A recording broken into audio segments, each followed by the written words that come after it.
দুষ্টামি করলে আমরা সম্মিলিতভাবে সেটা মোকাবেলা করব এবং তাদেরকে আইনের আওতায় আনা হবে। আমরা সবাই পূজা মণ্ডপের নিরাপত্তার জন্য কাজ করে যাব, নজর রাখব, কোনো রকম কোনো সমস্যা হবে না।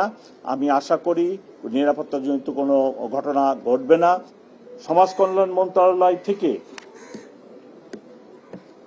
প্রতিটি পূজা মণ্ডপে ওনাদের লোক নিয়োগ করবেন।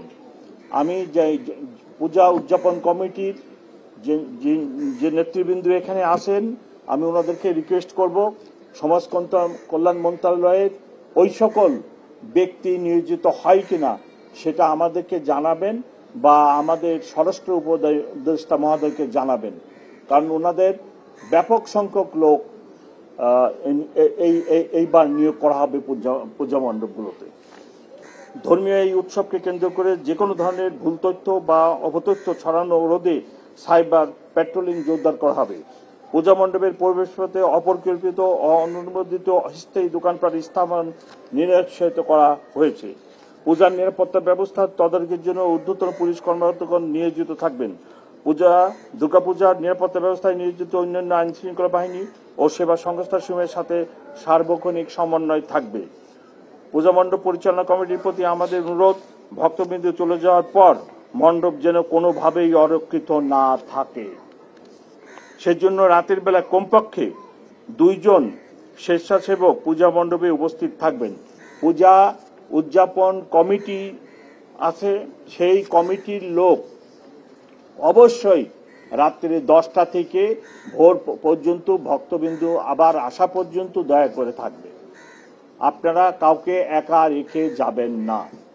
আমার পুলিশ, আনসার, সমাজ কল্যাণ মন্ত্রণালয়ের যে লোক ওনারা থাকবে, কিন্তু সাথে অবশ্যই আপনাদের 2 জন লোককে রাখবেন। এটা আমাদের স্বরাষ্ট্র মন্ত্রণালয় থেকে এই অনুরোধ করা হয়েছে, ওনারা ছিলেন, সেই অনুরোধের প্রেক্ষাপটে আমি এই অনুরোধটা এখানে করলাম।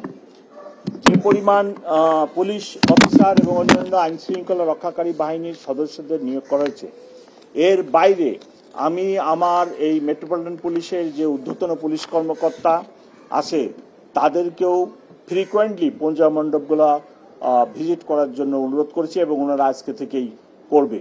তাছাড়াও থানা ফাঁড়ির যে সমস্ত লোক আছে, আমরা সবাই পূজা মণ্ডপের নিরাপত্তার জন্য কাজ করে যাব, নজর রাখব।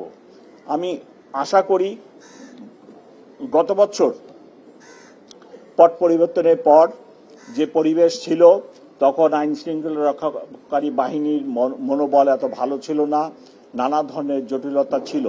এবার সেই পরিস্থিতি নেই।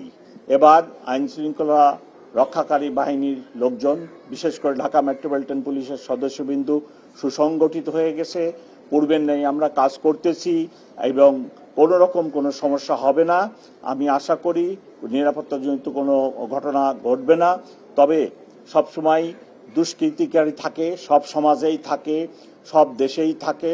সেই দুষ্কৃতিকারীদের হাত থেকে আমাদের এই উৎসব যাতে সুরক্ষিত হয়, তারা যাতে কোনো রকম কুমতলব বাস্তবায়ন করতে না পারে, তার জন্য আমাদের যেরকম সজাগ থাকতে হবে, তেমনি পূজা উদযাপন কমিটির লোকজনকেও আমি রিকোয়েস্ট করব আপনারাও সজাগ থাকবেন, কোনো দুষ্টু ব্যক্তি যেন কোনো দুষ্টামি করার সুযোগ না পায়। যথেষ্ট ব্যবস্থা আছে, কেউ কোনো দুষ্টামি করার সুযোগ পাবে না। দুষ্টামি করলে আমরা সম্মিলিতভাবে সেটা মোকাবেলা করব এবং তাদেরকে আইনের আওতায় আনা হবে।